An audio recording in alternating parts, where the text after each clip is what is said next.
Muy buenas noches. Sean ustedes bienvenidos a este webinar, la expansión de China en los agronegocios de América Latina, que estará a cargo de Alfonso Maña, quien es un ingeniero industrial de la Universidad Nacional de Táchira, tiene un PhD en negocios en la Universidad de los Andes en Venezuela. También ha recibido una capacitación en el Banco Interamericano de Desarrollo en agronegocios. Es profesor en la University of New York, Kansas University, a nivel de grado y posgrado, también en varias universidades de Colombia y Venezuela. Ha sido conferencista en países como España, Andorra, Italia y México, y tiene experiencia general en Anglo Venezuelan Engineering and Controls y Aluminios de Venezuela. Es un honor para nosotros poder contar con la participación de un experto internacional con amplia trayectoria académica, a quien le damos la bienvenida en este momento. Muchas gracias. Bien, muchas gracias, Ángel. Primero quiero confirmar si se escucha bien. Sí, te escuchamos. Ok, perfecto.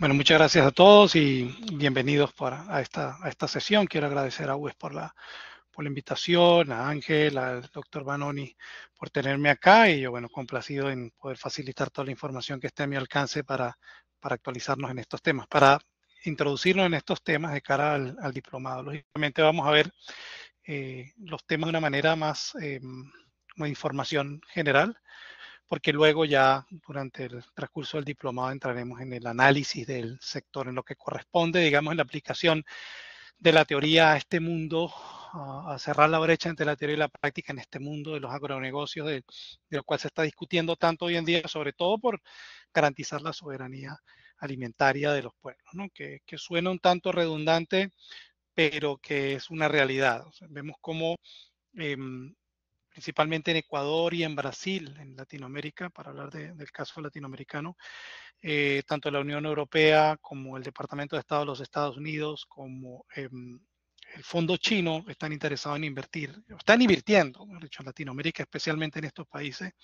en Colombia hasta hace unos 4 años atrás, pero especialmente en estos países y han puesto el ojo sobre Ecuador, que es, digamos, el tema con el cual vamos a cerrar la presentación. ¿Cuáles son las expectativas que tenemos a futuro con el tema de Ecuador? Yo actualmente estoy en Kansas University como profesor de negocios y en la Facultad de Educación como Visiting Scholar y estoy en la Facultad de Negocios con el tema de negocios internacionales, ¿no? Especialmente en análisis macro y análisis micro. Muchas gracias por la presentación y bueno, empecemos entonces. Los espero en el chat. Voy por aquí compartiendo la presentación. Vamos a basarnos mucho en datos, sobre todo en el análisis global de cómo se comportan los datos, el análisis cualitativo de las gráficas para poder establecer un horizonte al cual queremos llegar juntos, no solamente en la invitación que bien me hacen hoy en la UE, sino en el diplomado, que digamos es mi mayor preocupación para poder llegar a ese nivel de análisis, ¿no? Al nivel de toma de decisiones que se requiere en cualquiera de los contextos en los cuales nos encontramos ahora. ¿Okay? Bueno, voy a compartir la presentación y ahora déjame chequear que tengo aquí abierto el teléfono también para ver si la presentación se abre. ¿Ok? Deme un minuto. Ajá. Ok, creo que ya les estoy compartiendo la presentación. Bueno, por favor confírmeme, doctor Vanoni, en el chat, en el chat del WhatsApp, si se está viendo la presentación ahora. Le agradezco mucho. Bien, el tema que nos trae a reunirnos hoy es poder conversar a través de un análisis retrospectivo cómo ha sido la aplicación de algo que llamamos cíclico en el concierto internacional, en el concierto de la macroeconomía y de los negocios. Algo que llamamos cíclico porque estamos en este siglo, durante este siglo, estamos en vísperas de repetir un cuento que ya vivimos hace 70 años atrás.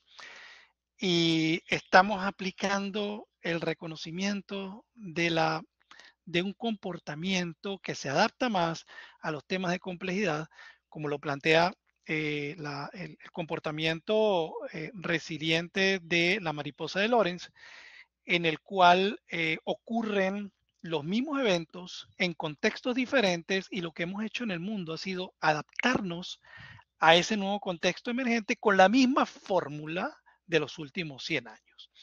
Entonces vamos a empezar primero por reconocer la importancia de la chinatización en Latinoamérica y por qué la chinatización en Latinoamérica actualmente está en el marco de lo que nosotros nos planteamos dentro de la teoría de dependencia como la americanización y la europeización de la cual fuimos sujetos en la post-segunda guerra mundial.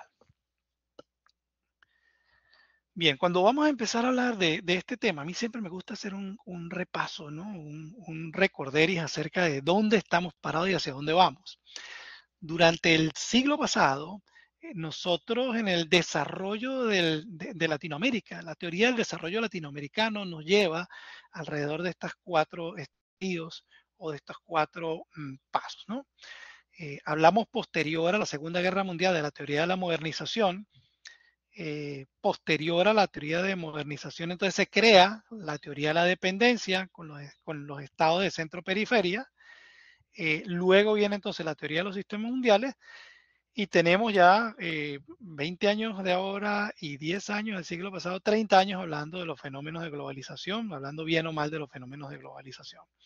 A través de todas estas teorías nos paseamos por las naciones de primer mundo, naciones de segundo mundo y naciones de tercer mundo. Poco escuchamos de las naciones de segundo mundo porque pertenecían al bloque soviético y en la Guerra Fría hablamos fue de primer mundo y tercer mundo, donde estábamos todos nosotros, los países de Sudamérica y los países del África subsahariana, quienes fuimos los proveedores de los países de primer mundo para que pudieran ir a la guerra. Ahí entramos en la teoría de la modernización y cómo ellos, en retribución por este servicio que prestamos durante la Segunda Guerra Mundial, nos incluyen en una teoría de pasarnos de un estadio de una sociedad tradicional a una sociedad moderna a través de lo que llama Rousseau los 5 pasos, ¿no? Los 5 estadios para poder llegar a hacer un proceso de modernización que es irreversible, de por sí, que lo plantea Rousseau como irreversible, y en el cual nosotros debemos adecuarnos a las características de las economías, de las primeras economías del mundo, es decir, de las economías que surgieron con los países aliados. De esta manera, el norte de Sudamérica tendría que parecerse a los Estados Unidos en un proceso de americanización y el sur de Sudamérica, es decir, Chile, Uruguay, Argentina y el sur de Brasil, entraron en un proceso de europeización, es decir, que su cultura, no solamente económica, sino su cultura financiera, su cultura social y sobre todo el entorno del consumidor a diario, de nosotros como consumidores a diario, debíamos adaptarnos a este proceso de modernización. Y les va a sonar muy cómico, pero en esa época surgieron términos como la música moderna, ¿okay? Que era parte de lo que se planteaba de la teoría de la modernización, el uso de videocaseteras, el uso del televisor blanco y negro y luego a color, o sea, el uso de lavadoras y secadoras, el uso de lavaplatos en la casa, todo esto fue un proceso de adaptación a la teoría de la modernización. Y ahí aparece una foto del embajador de los Estados Unidos en una visita a Venezuela, en ese proceso de modernización donde ellos se adaptaban a la cultura suramericana, pero nosotros debíamos adaptarnos también a los niveles de consumo que tenían estos países que llamamos de primer mundo. Esto surgió ante la necesidad de mitigar el avance del bloque soviético, del bloque comunista en Latinoamérica, y entonces de allí nacieron unas reconocidas dictaduras en Latinoamérica, sobre todo en Chile, en Argentina, Uruguay, Brasil. La mayoría de los países estaban bajo dictaduras porque trataron de frenar de esa manera el avance del bloque comunista en Latinoamérica, ¿no? Una vez que nosotros logramos esos procesos de modernización, entonces ya dejamos de ser países de tercer mundo y empezamos a la transición de lo que llamamos los países emergentes. Entonces teníamos países de primer mundo y países emergentes que eran nuestras economías, siempre dependiendo de la exportación de commodities y de materias primas. A ver, círculo vicioso del cual no hemos salido aún, ya lo vamos a ver un poco más adelante. Pero la teoría de la dependencia nos lleva a reconocer que estamos en Latinoamérica ejerciendo el rol de de países de borde, es decir, de países del entorno que sirven a una nación central. Y esa nación central son los países desarrollados. Nosotros terminamos siendo, en la transición entre teoría de dependencia y teoría de los sistemas mundiales, terminamos siendo países subdesarrollados, países en vía de desarrollo y los países desarrollados que terminaban siendo los países que fueron aliados durante la Segunda Guerra Mundial.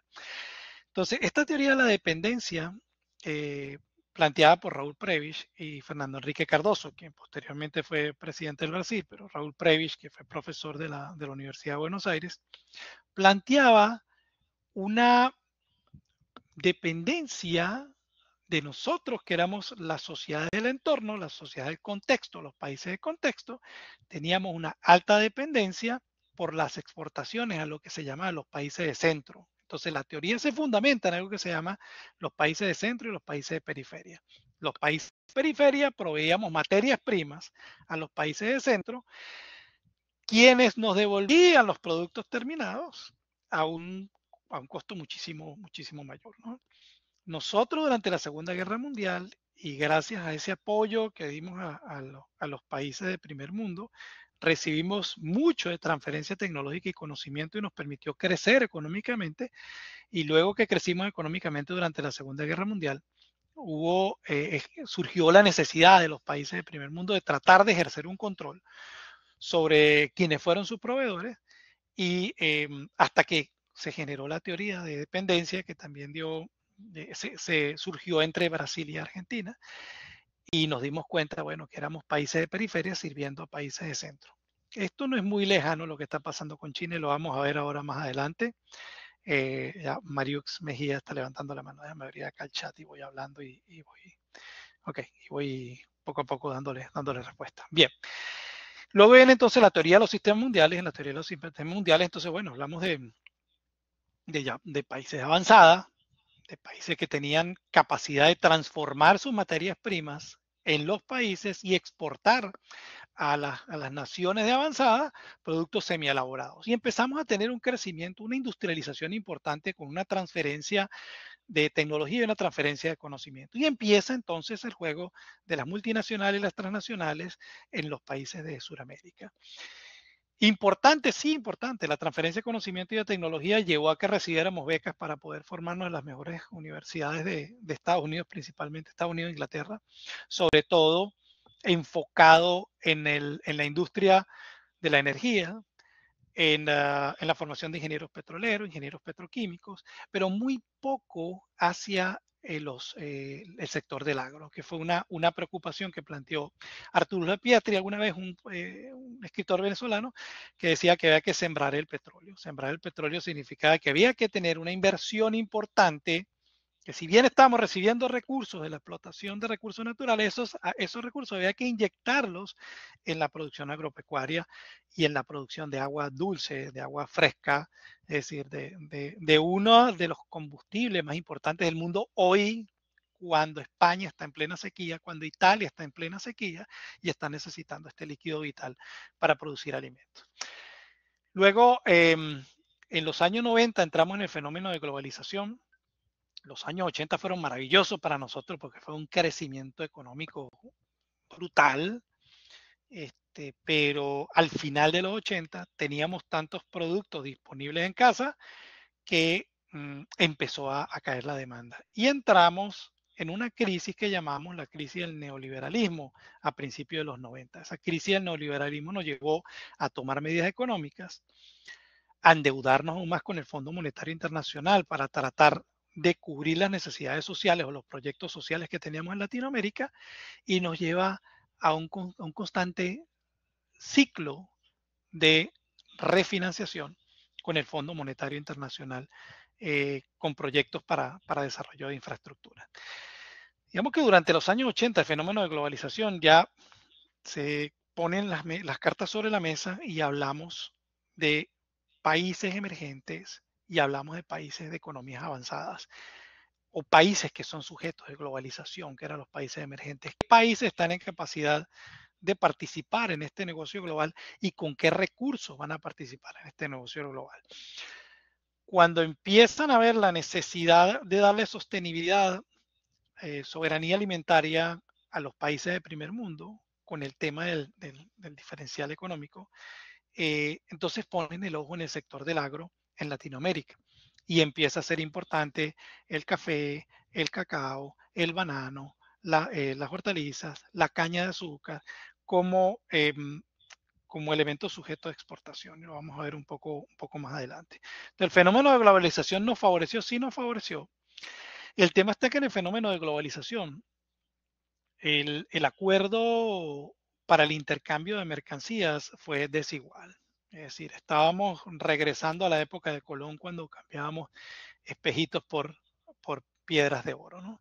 Entonces terminábamos cambiando hidrocarburos por asesoría en tecnología en pesca, en el caso de Ecuador, o por cualquier tipo de asesoría de la cual estos países de avanzada siempre tienen muy buenas maneras de poder vendernos la transferencia de conocimiento al precio que ellos facturen, ¿no?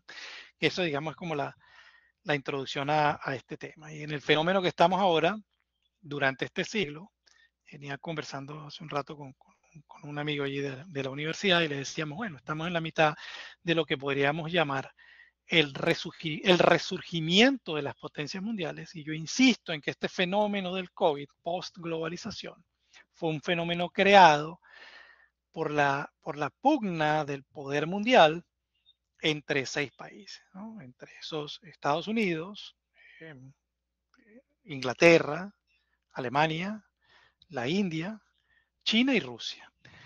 En el momento en el cual surgía este problema, tuvimos una conferencia acá y yo le decía, mira, estamos en vísperas de poder migrar del sistema monetario internacional tradicional del dólar hacia un sistema monetario de monedas digitales que se llama el Global Bitcoin o como quieran llamarlo, pero hacia eso vamos. Pasamos año y medio con el tema del COVID y no hubo un acuerdo entre estos 6 países para poder emitir una moneda única que nos permitiera hacer intercambios. Entonces surgen por allí algunos movimientos entre países, entre bloques de países, y surge la creación del BRICS. BRICS es una alianza estratégica entre potencias del mundo, no necesariamente Estados Unidos e Inglaterra, no necesariamente Europa. Brasil, India, China, Rusia y Sudáfrica. Y se empiezan a hacer intercambios, como lo planteaba el presidente Lula hace unos 6 meses atrás, intercambio en monedas locales, es decir, que no necesariamente el intercambio comercial se está haciendo a través del dólar, sino que se está haciendo a través de monedas entre los dos países. Eso empieza a generar una desestabilización de Estados Unidos y Europa como potencias mundiales y estamos, digamos, en mitad de cómo recuperar esos espacios de los Estados Unidos y Europa, pero con un desfase de casi 10 años de diferencia con la expansión china. ¿Cómo llegó China a ser tan grande? Es una buena pregunta. Durante los años 90, cuando entramos en la crisis del neoliberalismo, las empresas multinacionales y transnacionales trataron de minimizar los costos de mano de obra y para poder mitigar los costos de mano de obra se llevaron la mayoría de su producción hacia Asia. En el año 95, 96, 97, entonces surge el crecimiento del gigante asiático, el milagro del sudeste asiático. Y luego 15 años después entonces nos estamos quejando de por qué China ha avanzado en todo el mundo con inversiones en infraestructura, puertos, aeropuertos, autopistas, peajes, ¿okay? Cómo han avanzado en la comercialización de sus productos y cómo nuestra industria está sujeta a la importación de maquinaria y equipos de China y estamos haciendo un intercambio de maquinaria y equipos por comida y por recursos naturales. Entonces, eso digamos como el contexto en el cual estamos parados ahora en el tema de post-globalización y creo que es un repaso que hay que hacer para saber dónde estamos en este momento, dónde estamos parados en este momento, ¿no? Doctor Omaña, Dígame. hay un participante que tiene la mano levantada, Sí. entonces para que por favor le haga la pregunta y allí al final dejamos todas las preguntas para que usted las pueda contestar, ¿ok? Bien, tú sabes que no logro ver las preguntas. Si me ayudas a ver, Tiene la aquí mano está María. levantada Mariuxi Mejía, si Mariuxi tiene alguna pregunta que la haga, por favor. Sí, porque ellos no tienen acceso a audio, según me decía ayer, sí, según me informaron ayer, pero no logro leer el chat. Déjame ver si. Ok, déjame abrir el chat y así vamos. Aquí dice, sí, todos. Si no pregunta, entonces continuamos Si no, nomás y seguimos, vale, ¿ok? si no, pues, si tú lo tienes a la mano, te agradezco mucho. No, Interrumpa, no, yo no porque lo yo tengo. prefiero. Si no Yo no lo logras ver tengo. el chat, ok, me avisas. Y si lo logras ver, me avisas, entonces respondemos Continuemos. las preguntas, ok. Vale, muchas gracias.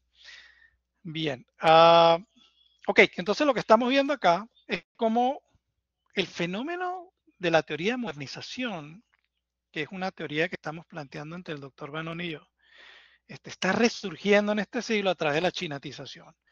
¿Por qué? Porque de la misma manera como en la post-Segunda Guerra Mundial, Estados Unidos y Europa financiaron proyectos de desarrollo en Latinoamérica, hasta el Fondo Monetario Internacional, en este caso. El fondo chino actualmente, bueno, actualmente no, de hace 12 años para acá, está haciendo lo propio con los países en el mundo, no solamente en Latinoamérica y en el mundo. Entonces, la teoría que estamos planteando es que nos estamos acercando a este fenómeno de modernización a través de la chinatización. ¿Cuál es la diferencia entre la primera y la segunda? El fenómeno de modernización planteaba el financiamiento a través del Fondo Monetario Internacional de proyectos en Latinoamérica que eran supervisados por el Fondo Monetario Internacional, pero era ejecutado por cada uno de los países. Había cierta independencia y eran inversiones en infraestructura de Estado. El primer paso fue estatizar todos los servicios, el servicio de energía, el servicio de aguas, los puertos, los aeropuertos, fue estatizarlo para tratar de controlar el negocio con los países de Sudamérica. ¿Cuál es la diferencia que se plantea con la chinatización? En la chinatización, la inversión la hace el fondo chino, pero la ejecutan empresas chinas en Latinoamérica. O sea, los puertos, aeropuertos, las autopistas, los peajes, todas las obras de infraestructura que se están desarrollando, las desarrollan empresas chinas que lógicamente, de acuerdo al régimen chino, no son empresas privadas, son empresas que pertenecen al Estado. Entonces, hay una diferencia muy grande entre negociar con países democráticos de estas democracias del siglo pasado, no de las neodictaduras de las cuales hablamos en este siglo, sino de los regímenes democráticos del siglo pasado, y lo que está sucediendo ahora con China, que ciertamente no es un régimen democrático tal cual como el que nosotros importamos después de la Segunda Guerra Mundial con un Congreso bicameral, con un bipartidismo, que la ruptura del bipartidismo en los años 90 también. Entonces la diferencia es esa, la diferencia es que China está haciendo una inversión importante, no solamente en Latinoamérica, sino también en África, y está relanzando lo que se llamaría la ruta de la seda.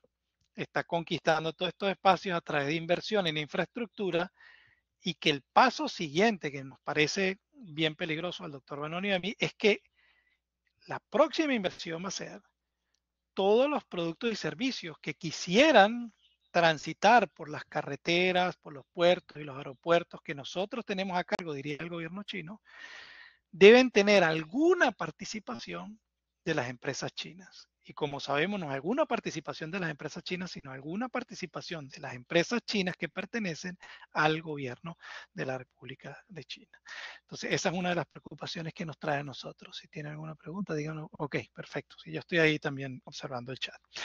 Entonces, esto es lo que nos ha llamado poderosamente la atención y esto nos ha permitido presentar este proyecto en España, aquí en Estados Unidos, en Kansas University,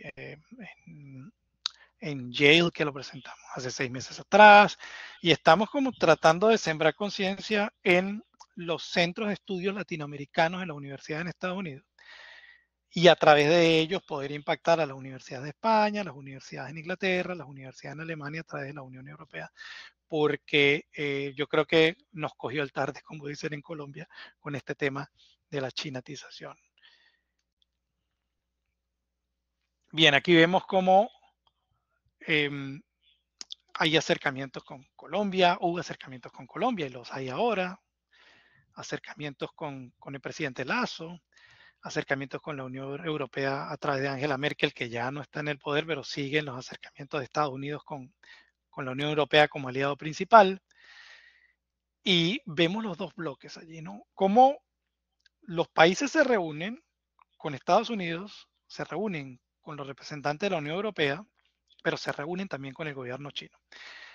Recuerdo que cuando estaba dando el discurso, el presidente Lasso recién recibió recién fue electo la misma noche de elecciones, como a las 2:30 de la mañana, me estaba escribiendo con el doctor Banón y le decía, mira lo que ha dicho Lasso en su discurso. Estamos abiertos a la inversión de Estados Unidos, pero también estamos abiertos a la inversión china. Creo que fue el primer presidente en Latinoamérica en tener claro en el papel con quién es que se están haciendo los negocios. Y se están haciendo los negocios con esos dos bloques que terminan siendo los dos países más poderosos del mundo. Poderosos en temas de infraestructura, porque Estados Unidos es de los países más endeudados del mundo. Pues. Un tema que siempre me ha llamado la atención y que lo cuento en las universidades acá en Estados Unidos es cómo Xi Jinping y Putin se han tomado fotos con 4 diferentes presidentes de los Estados Unidos y no pasa nada. Es decir, ellos parecieran ser los malos de la película porque son los dictadores, pero resulta que estos dictadores son los que han logrado la mayor expansión, hablando de negocios, ¿okay? Para no meternos en el tema de Ucrania, la mayor expansión económica y financiera en el mundo. ¿Y por qué Europa no dice, pero Putin sí es malo? No, Putin no es malo.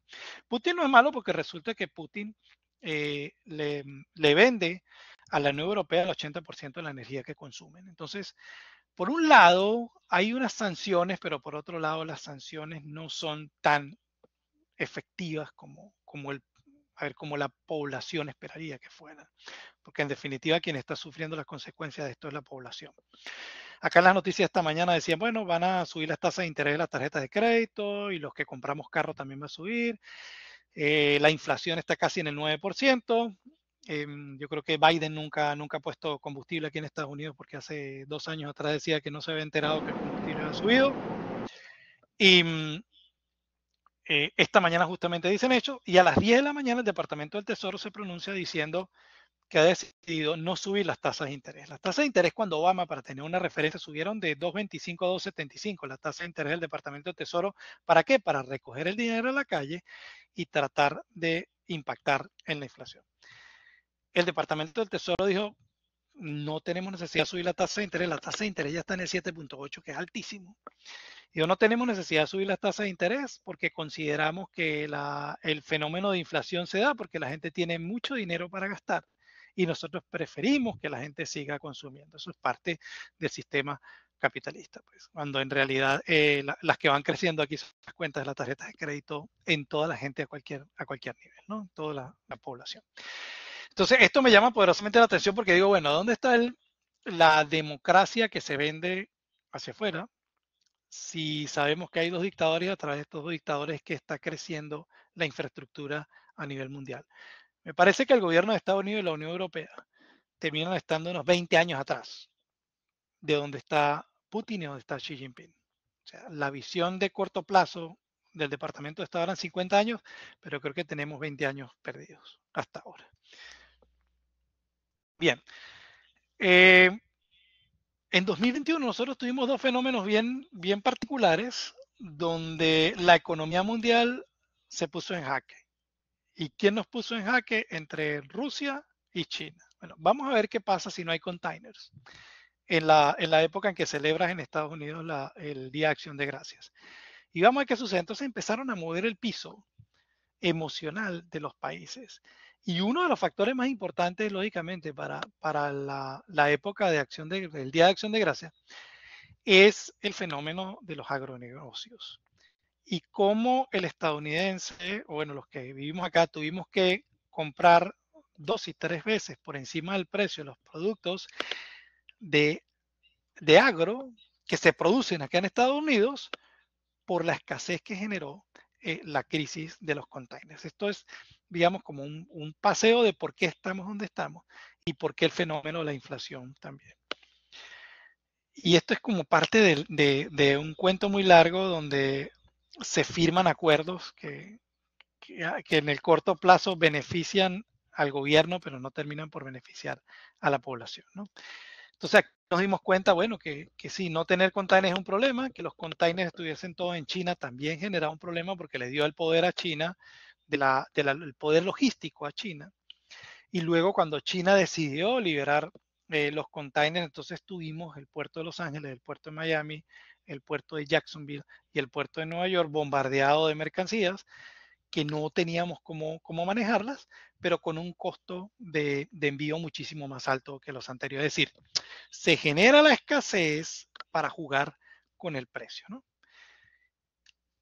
Es el mismo, digamos, el mismo juego que se ha aplicado desde Estados Unidos en muchas partes hace muchos años, pero que ahora se lo están aplicando a Estados Unidos. Aquí hay un tema del por qué nos golpea a los agronegocios dentro de Estados Unidos el tema de inflación. Y es que cuando la Organización Mundial de Comercio decide en Doha negociar coaliciones con agricultura, establecen a 20 años la exoneración de impuestos a los productores de agro de los países de primer mundo, países de avanzada. Y estuvimos exonerados de impuestos, casualmente, hasta marzo del 2020, sí, marzo del 2020. En marzo de 2020 se libera esta coalición y los productores agropecuarios de los países de primer mundo, de los países desarrollados, de los países de avanzada, empezaron a pagar impuestos. En ese momento se incrementaron los precios al mínimo 25 o 30% en el supermercado para quien iba a comprar sus alimentos. Un incremento en los huevos, un incremento en la leche, un incremento en vegetales, en frutas, en todo lo que está relacionado con los agronegocios. ¿Cuál es el beneficio para Latinoamérica y cuál es el beneficio para Ecuador y los países subsaharianos? Parte del acuerdo era, bueno, una vez que los productores agropecuarios de estos países avanzados empiecen a pagar impuestos, vamos a igualar las condiciones para poder importar de países como Ecuador. Entonces, cuando se estableció esta liberación esta protección que se tenía con los productores agropecuarios, se mantuvo la protección de los impuestos con el resto de los países en vías de desarrollo. Por esa razón, los acuerdos de importación solo en el tema de aguacatejas, papaya, piña y aguacatejas, papaya, piña, había otro estratégico, y tomates, terminaban siendo unos buenos negocios que se desarrollaron acá para unos buenos acuerdos para los años 2000, final de 2020, 2021, 2022 y ahora en 2023. Entonces, digamos que son como los puntos estratégicos con los cuales uno puede lograr buenos negocios con Unión Europea y Estados Unidos, no como beneficio para el productor local, sino como parte de la exoneración que se hace a los países que están en vías de desarrollo. Bien, esto fue parte del acuerdo de la Organización Mundial de Comercio. El tema era no distorsionar los precios a nivel global. Y resultado de la inflación acá, pues fue una ventaja poder traer productos de Latinoamérica, pero venderlos al precio, casi al precio del productor local en Estados Unidos. Entonces, siendo una ganancia mayor para los intermediarios, como siempre sucede esto, ¿no? Bien, especialmente enfocado a los temas de agricultura. ¿Cuál era el problema? Bueno, que los países en desarrollo querían colocar sus productos en la Unión Europea y en Estados Unidos con un costo menor, con unos aranceles menores que la producción local, que la producción de estos países. Fíjate que en el año 2020, cuando entra en crisis los agronegocios en España, se firma un acuerdo, a ver, cuando entra en crisis porque hay una salida, está el Brexit, la salida del Reino Unido de la Unión Europea, entonces empiezan ya a cobrar aranceles por llevar los productos de España, Andalucía principalmente, voy a hablar de Andalucía, llevar los productos de Andalucía hasta Inglaterra, entonces están buscando nuevos mercados. Como ustedes saben que España está compuesta por comunidades autónomas, la comunidad de Andalucía se movió para comercializar sus productos en Estados Unidos hablando con el presidente Trump, que era el presidente de la época, y negocian a través de Trump, que más que un presidente es un empresario, negocian la colocación de aceite de oliva, de aceitunas y de jamón en Estados Unidos. Y logras conseguir acá una pierna de jamón en $100, una pierna de jamón que cuesta en España unos 130 euros. ¿Okay? Y empiezas a conseguir descuentos en aceites de oliva que están por debajo del precio del aceite de girasol y del aceite de maíz, lógicamente, y empiezas a conseguir descuentos importantes también en las aceitunas. O sea, el sector en el cual se enfoca la economía de Andalucía como comunidad autónoma supo explotarlo en una necesidad de un país, de una economía de alto consumo como es la de Estados Unidos, porque aprovechan y entran a Estados Unidos y a través del Tratado de Libre Comercio de NAFTA comercializan los productos de Andalucía, no solamente en Estados Unidos, sino en Estados Unidos, en México y en Canadá. Y eso fue un punto a favor del presidente de la Comunidad Autónoma de Andalucía, de quien supo ver más oportunidades que problemas cuando se dio el Brexit. Bien, aquí vemos cuál ha sido la incidencia de la inversión extranjera, que lo vemos como FDI, eso es inversión extranjera directa en los países de Latinoamérica, ¿no? Y vemos cómo hasta el año 2018 la inversión extranjera directa se concentraba principalmente en Brasil, después en México, en Colombia, en Perú, y digamos que estas fueron las principales economías que se activaron con inversión extranjera, y la mayoría de esta inversión extranjera para esa época provenía de Estados Unidos y la Unión Europea, a través de un informe de Naciones Unidas para el 2019. ¿Qué pasa con la información paralela? Es decir, la información que produce la Unión Europea, la información que produce el Fondo Chino, que tiene una oficina para las inversiones extranjeras. ¿Y qué pasa con la información que tiene el Fondo Monetario Internacional y el Banco Mundial? En las próximas diapositivas vamos a ver información que proviene del Fondo Chino, del Fondo Ruso, de la Unión Europea, del Fondo Monetario Internacional, del Banco Mundial. Y nos va a permitir hacer un análisis en torno a dos momentos históricos de la inversión de China en Latinoamérica. ¿Cuál fue la inversión hacia Ecuador durante el mismo año? Ahorita vamos a ver toda la inversión y los sectores en los cuales se invirtieron en Ecuador, Juan Luis. ¿Ok? Ya lo vamos a ver un poco más adelante. Bien. Veamos hacia dónde está avanzando China. China avanzó primero en el mismo Asia, luego avanzó hacia África, financió el crecimiento de rutas de trenes, que ellos son expertos en rutas de trenes para transportes de mercancías, en las concesiones en autopistas, en aeropuertos y en puertos, y uno de los países más afectados fue Kenia, quien al final Kenia se declaró como Estado, se declaró en imposibilidad de pagar el crédito al fondo chino, y el fondo chino dijo, bueno, entonces hagamos un acuerdo a 20 años para que las empresas chinas puedan explotar productos en Kenia y puedan pagar a través de esa explotación de productos. Entonces, digamos que la negociación con China tiene esa diferencia con la teoría de la modernización, ¿no? Que la teoría de la modernización, el Fondo Monetario Internacional invertía en los países a cambio de las tasas de interés, era solamente un intercambio financiero, pero el tema de chinatización va más allá de un intercambio financiero. Va un intercambio financiero y va con la apropiación de territorios dentro de los países a manera de negociación, ¿no? Que los países no deberían ser sujetos a compra de otros países, pero están en esos procesos de negociación. Bien, aquí vemos cuál es, cómo está cubriendo China todas las rutas del mundo.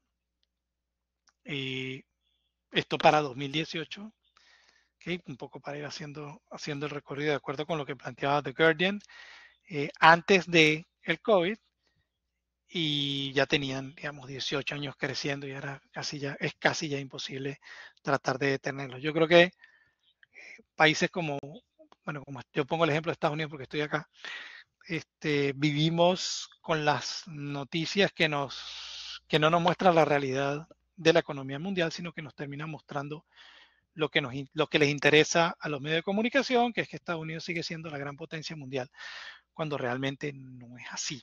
No tiene el nivel que tenía durante los años 70, 80 y 90, posterior a la Segunda Guerra Mundial, sobre todo, ¿no?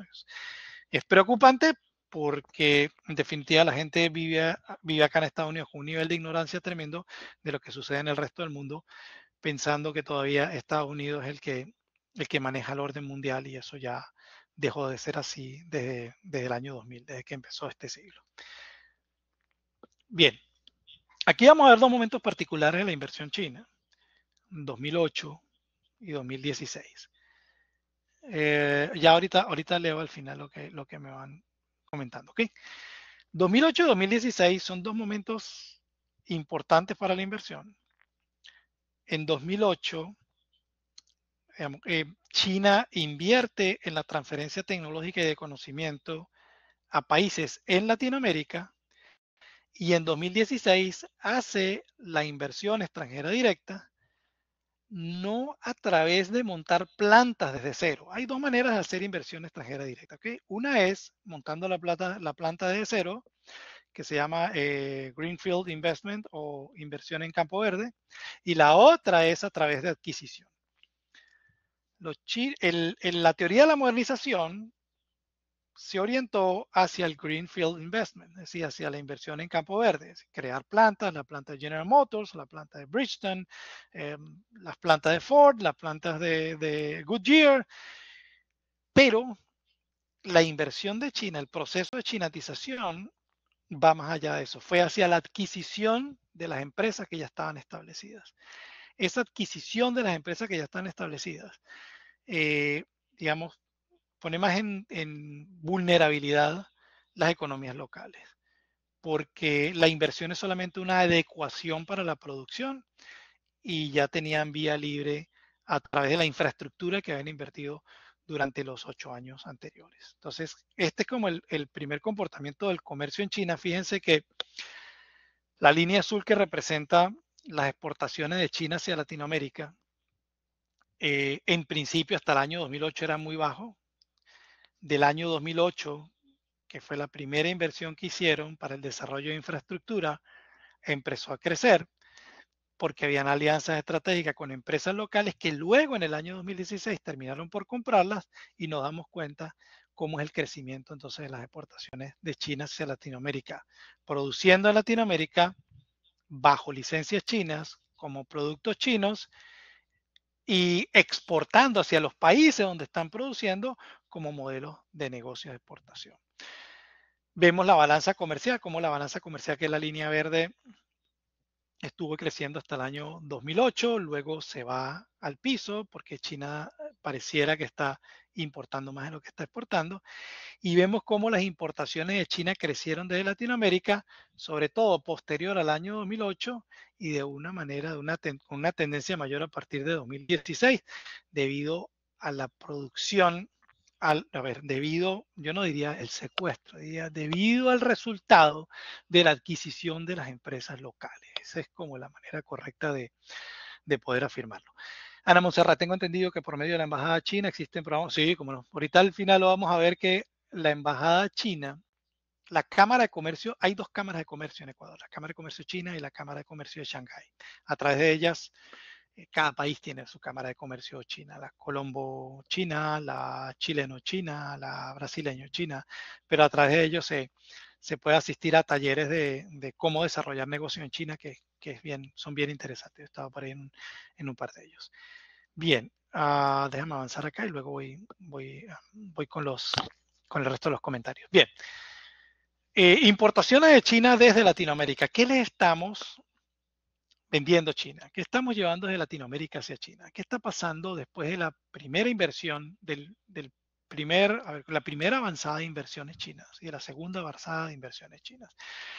Fíjate que uno de los productos en los cuales ellos siempre se han concentrado más, que le vemos un crecimiento exponencial, son los minerales, la viruta y la ceniza, sobre todo el sector de mina y de energías, pues, porque ellos tienen grandes siderúrgicas que funcionan con coque, con carbón, y que necesitan mucho del sector minero de Latinoamérica para poder generar la energía y exportar esa energía al resto de Asia. Vemos otro interesante, es el de la exportación de semillas y frutas, que es donde nosotros debemos concentrarnos. Fíjate que es el segundo rubro de mayor importación de Latinoamérica, y creo que ahí es donde, ahí es donde nos vamos a concentrar en el caso del análisis, sobre todo en el caso del análisis durante el diplomado. El tercer sector termina siendo los combustibles minerales, petróleo y productos refinados del petróleo. Y luego entonces vemos el cobre y la maquinaria de equipos eléctricos. Cobre, lógicamente, de producto de la minería también. Estos 5 rubros fueron seleccionados aplicando el diagrama de Pareto. Es decir, seleccionar el 20% de productos que genera el 80% de los intercambios. En este caso, estos 5 rubros que están acá representan el 85% del intercambio. Es decir, representan los rubros de mayor impacto en las importaciones de China desde Latinoamérica. Estos son datos que pueden encontrarlo, que vamos a aprender a manejarlo a través de TradeMap. TradeMap es una plataforma de manejo de negocio a nivel mundial que nos permite ver cómo es el comportamiento de las importaciones, las exportaciones, además de eso de la balanza comercial, ¿no? Bien. Vamos a ver cómo exporta China hacia Latinoamérica. ¿Qué producto exporta China hacia Latinoamérica? Bueno, aquí es donde vemos que los productos más importantes que nosotros importamos desde China termina siendo maquinaria. Alguna maquinaria, vehículos, químicos orgánicos, pero está enfocado sobre todo en maquinaria y equipos y maquinaria y aparatos mecánicos, que está por encima de las prendas de vestir. O sea, fíjate cómo después del año 2008 y después del año 2016, la tendencia siempre fue creciente, porque siempre fue más importante tratar de industrializar a través de la transferencia tecnológica y de conocimiento los países de Latinoamérica para convertirlos en centros de desarrollo industrial. Entonces, la maquinaria y los equipos de los cuales estamos dependiendo mucho en Latinoamérica provienen de China. Si no son la maquinaria y equipos en general, terminan siendo sus partes también, ¿no? Entonces, era lo que yo estaba diciendo. Estamos intercambiando lo mismo que pasaba en la teoría de la modernización y lo que pasó con Colón. Estamos intercambiando materias primas, alimentos, minería, productos de petróleo, petroquímica y gas por maquinaria, por equipo y por vehículos, ¿no? en un intercambio que podría ser un tanto desigual. Ok, aquí vemos cómo ha sido la inversión china en Latinoamérica en general. Y nos damos cuenta que del año 2010 al 2018 la inversión en materias primas fue mucho mayor que lo que correspondía a manufactura y a servicios. Pero nos damos cuenta como entre el 2000 y el 2005 la inversión fue muy pequeña en materias primas, pero luego a partir del 2009, del 2006 al 2009 y posterior al 2010 hasta el 2018, el crecimiento en inversión en materias primas fue gigante. ¿Okay? Esto se correlaciona con el comportamiento de las exportaciones de materias primas. Bien, este es el PIB de Latinoamérica en billones de dólares y vemos qué impacto tuvo el primer ciclo de inversiones con respecto al segundo ciclo de inversiones. El primer ciclo de inversiones repercutió de manera significativa en el Producto Interno Bruto de Latinoamérica mucho más de lo que sucedió posterior al 2016. ¿Por qué sucede esto? Porque en el periodo, en el interín entre la primera y la segunda inversión, la industrialización fue un factor importante y esa industrialización nos permitió crecer en producción y crecer en exportaciones hacia China. Posterior al 2016, cuando China adquiere las empresas locales, lógicamente el PIB empieza a bajar porque China empieza a generar exportaciones de productos semielaborados para terminarlos de hacer en China y regresarlos a Latinoamérica como productos terminados y eso terminó impactando el Producto Interno Bruto.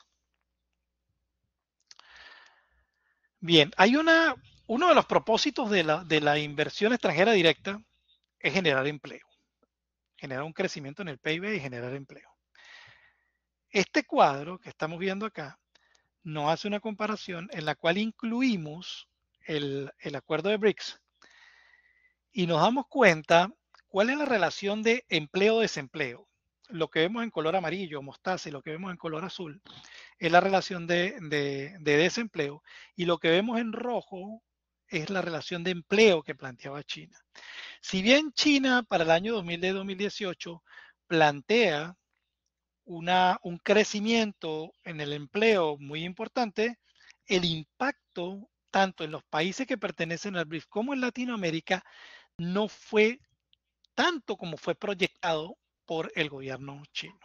Entonces vemos que los índices de desempleo se mantuvieron más o menos igual en todos estos periodos, a pesar que la oficina de la inversión extranjera china planteó un crecimiento del empleo en Latinoamérica muy por encima de los números reales. Este es un contraste entre información del fondo de la oficina del fondo chino para la inversión extranjera y de los datos del Fondo Monetario Internacional y del Banco Mundial. Bien, aquí vemos en las gráficas el comportamiento de qué pasó con Brasil como representante del BRICS y Latinoamérica. Vemos qué pasó con la tasa de desempleo. Lo que vemos es que el comportamiento es similar a lo que pasó en Latinoamérica y lo contrastamos con la tasa de empleo y termina siendo el mismo. Es decir, si tú comparas el año 2008 y el año 2016, el incremento no fue tan importante como lo planteó la Oficina de Inversión Extranjera China. Estos son, digamos, los datos que debería uno escudriñar para darse cuenta cuál fue el impacto real de la expansión económico y financiera de China hacia Latinoamérica y cuán fiables son los datos que plantea la Oficina China para la Inversión Extranjera. Bien, aquí vemos la tasa de desempleo en una comparación de Rusia, de Brasil, de Latinoamérica y de China. Y vemos que en realidad no hubo un impacto importante en la tasa de desempleo. Es decir, no hubo una disminución importante en la tasa de desempleo si analizamos los años 2008 y el año 2016. Ok, ahora sí vamos a acercarnos a lo que nos planteaba Juan Luis hace un rato atrás. ¿Qué pasa con Ecuador? Bueno, veamos qué pasa con Ecuador, con el balance del comercio entre China y Ecuador en esos 2 años donde hubo una inversión importante, en el 2008 y el 2016. Para Ecuador fue mucho mejor. La compra de inversión, la adquisición de empresas locales, puesto que el intercambio económico creció. Ahora, pero ¿en qué rubros creció? ¿Qué es lo que hay que ponerle el ojo? Y el rubro en el que más creció fue en el agronegocio, que está relacionado con la explotación, bueno, con la explotación, no, con la producción de los alimentos del mar. Ese ha sido lo más importante entre el balance de los negocios entre China y Ecuador. Fíjese que es la línea azul, que hay un crecimiento exponencial del año 2017 al año 2022. El resto de los negocios que están relacionados con los agronegocios no tuvieron un crecimiento tan importante como lo tuvo los negocios relacionados con la comida del mar, ¿no? Eso es algo que hay que destacar y lo vamos a ver más adelante de por qué China está poniendo el ojo sobre este sector. Bien, aquí vemos cuáles son las importaciones a Ecuador desde China. Y vemos el mismo comportamiento que se plantea en Latinoamérica. Las exportaciones más importantes terminan siendo maquinaria eléctrica, partes y maquinaria mecánica y vehículos. Fíjense cómo el fenómeno ecuatoriano es muy parecido a lo que sucede en Latinoamérica como región, ¿no? Igual vimos un crecimiento mucho más fuerte entre el año 2018, entre los periodos de inversión, que posterior a la adquisición de los productos. Pero no es porque se haya dejado de importar, sino dónde está la elaboración real de los productos si están hechos por empresas chinas, dónde está el manejo del hecho en, que ya no está hecho en Ecuador, sino que está hecho en China, manufacturado en Ecuador, pero hecho en China. Entonces allí estaba conversando con un profesor que tuvimos, Banón y yo, en el doctorado, que ahora es candidato a la presidencia en Guatemala, y decía que cómo el mundo está desvirtuando los números, está desvirtuando el valor del Producto Interno Bruto, el valor de las importaciones y las exportaciones, por la etiqueta que dice hecho en. ¿Okay? Bien, algunas exportaciones de Ecuador para China. ¿Qué se exporta en Ecuador para China y qué se exporta en el periodo, en el interín entre las inversiones? Nuevamente son minerales, son combustibles, derivados del petróleo, y de segundo están algunas frutas comestibles. Entonces ya vemos que el segundo, el tercer, el cuarto y el quinto rubro tienen que ver con agronegocios, lo cual es importante. Lógicamente, siempre se va a plantear los negocios por el control de la fuente de energía y luego el cómo vamos a dar la soberanía alimentaria a los pueblos. Por eso termina siendo importante para China la exportación de alimentos. Y por eso termina siendo para Ecuador un tema clave los agronegocios durante estos 20 años y durante los próximos 30 años, que es lo que está planteando China en inversiones. Igual si necesitan la presentación, yo la pongo acá para que la descarguen y ya está. Cualquier duda ahorita les doy los datos para que se comuniquen conmigo si necesitan, digamos, hacer alguna pregunta adicional que esté más aplicada a su sector, o en el diplomado, lógicamente, que vamos a hacer el análisis de cada uno de los sectores. Bien. Pregunta de José Luis de Reiset, que decía hace 20 minutos, ¿cuál fue la inversión hacia Ecuador durante ese mismo año? Vamos a ver cómo fue la inversión extranjera de China en el Ecuador. Ahí nos damos cuenta entre el año 2005 y 2013 y empezamos a ver cuál es el volumen de inversión.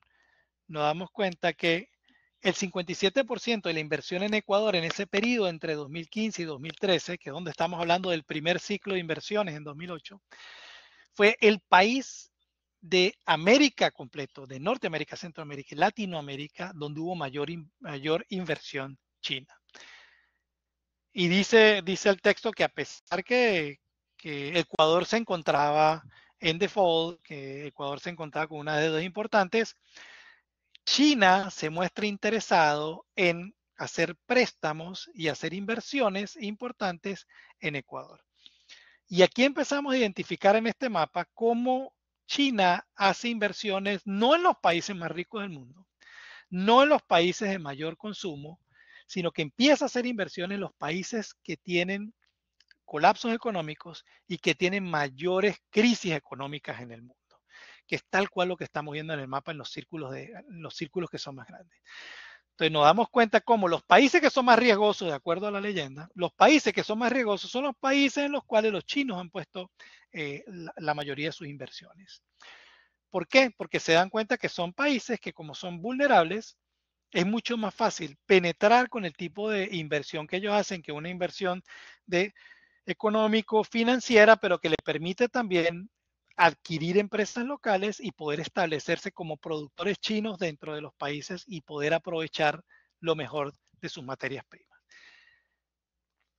Eso suena un poco criminal, pero es lo que es lo que está haciendo China, lo que ha hecho China durante los últimos 20 años.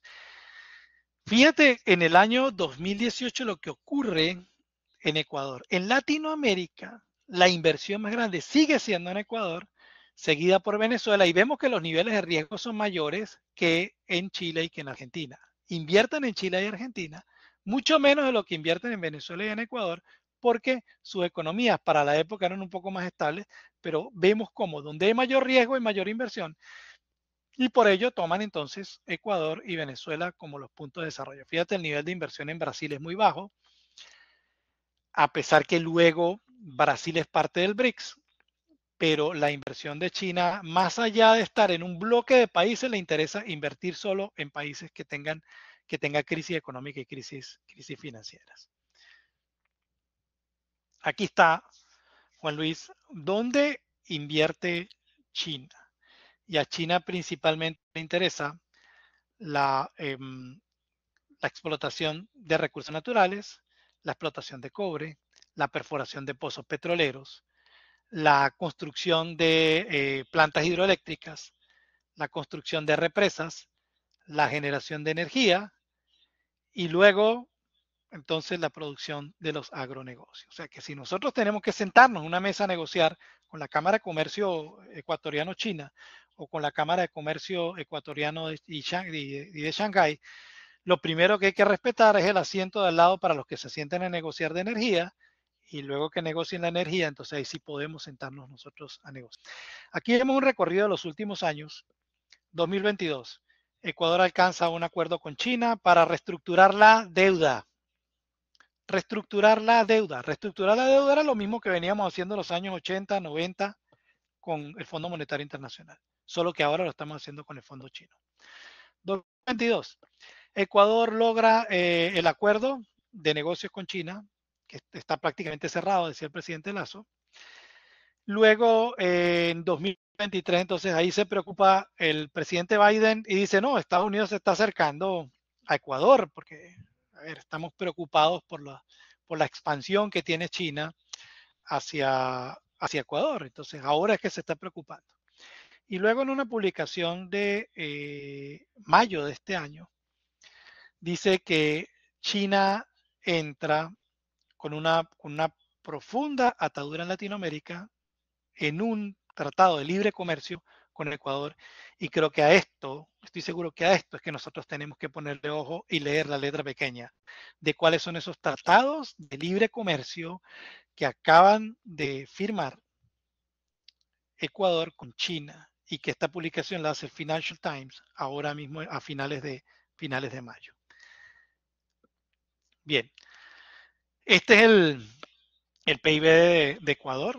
Veamos cómo los dos momentos de inversión de China, el impacto mayor fue en la primera oleada de inversiones de China, no tanto en la segunda. La segunda no hubo un crecimiento tan importante como en la primera, producto de las alianzas estratégicas que se hizo con China, producto de la transferencia tecnológica y la transferencia de conocimiento que tuvimos durante esos 8 años previos a la adquisición de las empresas locales por parte de China. Bien, aquí vemos una comparación entre el crecimiento del PIB tomado de la página del Banco Mundial, el crecimiento del PIB de Ecuador y el crecimiento del PIB de Latinoamérica. Y vemos que para el segundo ciclo de inversiones en 2016, creo que en Ecuador nos ha ido mejor de lo que le ha ido al resto de Latinoamérica, que ha tenido una tendencia a la baja. En Ecuador ha tenido un ciclo con tendencia al alza que ha sido más importante de lo que ocurrió en Latinoamérica. Fíjate que en Ecuador, en el periodo de inversiones entre 2018 y 2016, tuvo un crecimiento sostenible, mientras que en el resto de los países de Latinoamérica tuvo un crecimiento con ciclo de tendencia a la baja. Entonces, este tipo de gráficos en manos del fondo chino le dan mayor garantía en invertir en Ecuador que en invertir en Latinoamérica como región. Entonces, la participación de China a través de bloques no es buena. Con los chinos hay que sentarse a negociar uno a uno. The Diplomat publicó que Ecuador y China concluyen el Tratado de Libre Comercio y las negociaciones, y fíjense en qué están haciendo negocios. Y esta es una publicación de enero de este año. Los negocios en los cuales se están concentrando son camarones, bananas, rosas y flores, cacao y café. ¿Qué podemos recibir de beneficio de ello? Una reducción en los impuestos, los protocolos sanitarios y fitosanitarios, una flexibilización en los protocolos sanitarios y fitosanitarios, inversiones de parte de China para el crecimiento de las empresas a nivel local y una promoción del e-commerce. O sea que tenemos que, además de todo esto, montarnos en e-commerce para poder vender con ellos en línea y vender con ellos a través de subasta, que la subasta es como se compran actualmente las flores, las rosas y las bananas. Se llevan a subasta en línea y a través de la subasta en línea se logra hacer la negociación. O sea que uno de los puntos importantes en los cuales nosotros tenemos que concentrarnos en el desarrollo del e-commerce en las empresas y el concentrarse en estos sectores de los agronegocios que están siendo prioritarios para China. ¿Cuál es uno de los temas que me preocupa?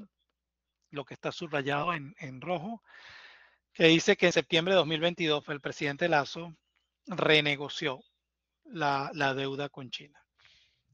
Los negocios con los chinos tienen que ser en el corto plazo, es decir, corto plazo son 5 años, máximo 10 años, porque ya vimos en el comportamiento cíclico que luego de 10 años ellos van directo a hacer una adquisición de la empresa, a menos que usted quiera que su empresa tenga un crecimiento importante en la razón social y que luego quiera vender la razón social como plusvalía del negocio. Ahí tenemos los enlaces de la Cámara de Comercio Ecuatoriano-China y la Cámara de Comercio Ecuatoriano y de Shanghái.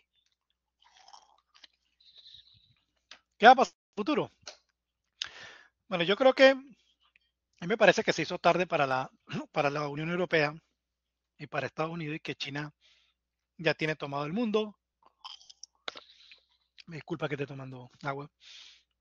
Creo que una alianza entre China y Rusia sería el resurgimiento de una nueva potencia mundial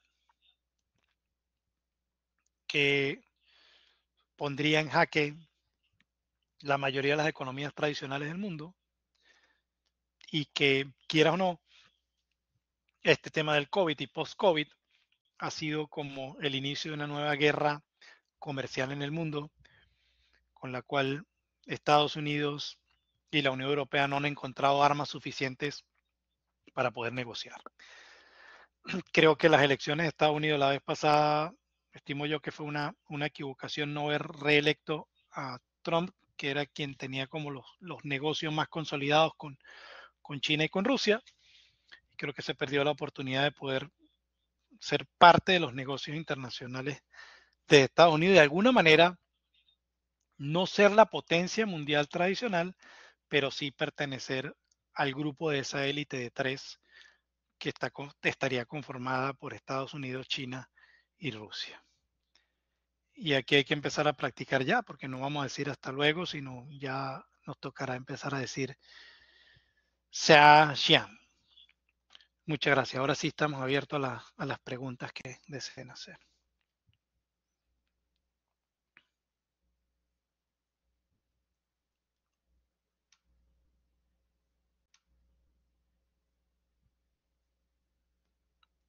Y aprovechar de leer por aquí algunas preguntas.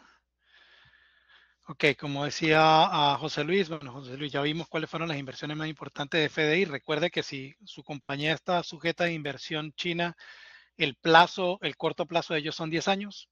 Entonces habría que tener en cuenta que durante esos 10 años hay que aprovechar y absorber la mayor transferencia tecnológica y de conocimiento. Ya sabemos que ellos traen maquinaria y equipos. Había que adecuar nuestros sistemas de producción, hacer una transición entre la maquinaria estadounidense, alemana, hacia la maquinaria china. Ellos tienen 5 líneas de equipos, la que venden a países como Europa, a países en Europa como Alemania, Inglaterra, Francia y Estados Unidos acá en América. Esos son como los productos top. Y de allí van entonces disminuyendo los niveles de calidad hasta la clasificación B5, que es la que terminan comercializando con el resto de los países del mundo, que no les interesa establecer relaciones comerciales permanentes. A nosotros nos interesa consolidar relaciones comerciales permanentes y por eso es bueno aprovechar esos 10 años que ellos dan de periodo de gracia, entre comillas, para poder absorber todo el conocimiento y la transferencia tecnológica que nos den y en la medida que podamos poder establecer o bien centro de distribución o bien centro de servicio al cliente en China. Recordemos que la población en China representa el 18% de la población mundial. La población en Asia representa el 36% de la población mundial y la población en Asia y en la India representan el 51% de la población mundial. O sea, cualquier producto, por sencillo que sea, que podamos colocar en el mercado chino va a ser una ganancia importante para la empresa. Tengo entendido que por este medio de la Embajada China, existe por la Embajada China, no por las cámaras de comercio, Existen programas que se realizan con ONG y esto a su vez están integrando dentro de los agronegocios la aportación de carne de pato a diferentes aldeas de China, cuál es la factibilidad de realizar este tipo de agronegocio en nuestro país. Hay una parte del diplomado que se encarga de modelos de negocio sostenibles, que te va a permitir crear ese modelo de negocio, estudiar la factibilidad del modelo de negocio y a través de otra de las materias, otro de los tópicos que vamos a tocar en el diplomado, vamos a hacer un análisis estructural del sector estratégico y dentro del análisis estructural del sector estratégico tocaremos entonces esta particularidad de la exportación de carne, de la exportación de carne de pato. Yo creo que hay unas herramientas bien importantes de los negocios en general que van a ser aplicadas a los agronegocios para poder al final del ciclo de formación tener a la mano en solo 3 canvas, en solo 3 hojitas, la información necesaria para hacer los análisis de coherencia vertical y horizontal para poder establecer un negocio. Yo creo que es el primer paso para sentarse con las cámaras de comercio. Es decir, si tú tienes el modelo de negocios sostenible del Canvas a la mano y te sientas en una de estas reuniones con la Cámara ecuatoriano-China o con la Cámara de China y Shanghai, yo creo que es un buen paso tener esa información. Son solo 3 hojas nomás, pero tiene la información necesaria y suficiente para poder presentarte ante ellos y decirle, bueno, este es mi modelo de negocio y a ver cómo podemos funcionar como modelo de negocio en China. Mira, en un país donde hay 1.400 millones de habitantes y lo comparamos con nuestros países que en promedio tienen 80 millones de habitantes, hay mucho por vender. Y si tenemos preferencias arancelarias, que es el primer estadio que hay que cumplir en todo este ciclo por el cual hay que transcurrir para poder llegar a consolidar los negocios internacionales, yo creo que va a ser un buen paso, ¿no? Va a ser un buen paso empezar por preferencias arancelarias para poder llegar, digamos, a tratados de libre comercio como los tenemos ahora, reciente, pero que específicamente se concentre en el área, en el sector de agronegocios en el cual están ustedes. Yo creo que es un buen momento para poder invertir en esto, ¿no? Bien, ¿alguna otra pregunta? Bueno, Alfonso, muchísimas gracias por tu participación. Respondiste las preguntas, fue muy interesante tu exposición. Antes de finalizar, bueno, agradezco la participación de todos ustedes. Quiero indicarles que hemos preparado un diplomado internacional en gestión y dirección de agronegocios sustentables que tratan temas de vanguardia en el sector. Van a poder obtener herramientas gerenciales y conocimientos de punta para que puedan obtener las competencias y habilidades de gestión y dirección de todo, y lo más importante, de forma disruptiva, van a adquirir estas competencias que les van a servir para liderar los agronegocios en los cuales están inmersos. La estructura académica comprende módulos de gestión y de dirección que son los adecuados para que puedan obtener las competencias laborales que necesitan en los agronegocios del día de hoy. Asimismo, está programado para que inicie el 28 de junio de 18 a 22 horas. Es la conexión sincrónica una vez a la semana y dura 180 horas. Todos los que se inscribieron a este webinar van a recibir la información vía correo electrónico y con mucho gusto estaremos dispuestos a tenerlos en este diplomado que sé que les va a ser de gran utilidad. Perfecto, Ángel, muy agradecido. En el chat compartí mi correo electrónico y mi número de teléfono. Yo, como siempre pasa, siempre estoy disponible 24/7 para cualquier duda que tengan. Si quieres compartir la información está acá en el grupo. Y bueno, estoy atento a poder apoyarles en todo cuanto necesiten, ¿ok? Sí, agréguenme en el WhatsApp y cualquier duda que tengan, pues me avisan y si vienen para acá, pues nos reunimos a conversar y con mucho gusto para apoyarles. Esa es la idea, poder hacer el primer contacto para poder apoyarles en todo cuanto necesiten, ¿ok? Ok, muchísimas gracias. Alfonso, y Gracias a a ti. todos por su participación. Vale, feliz noche.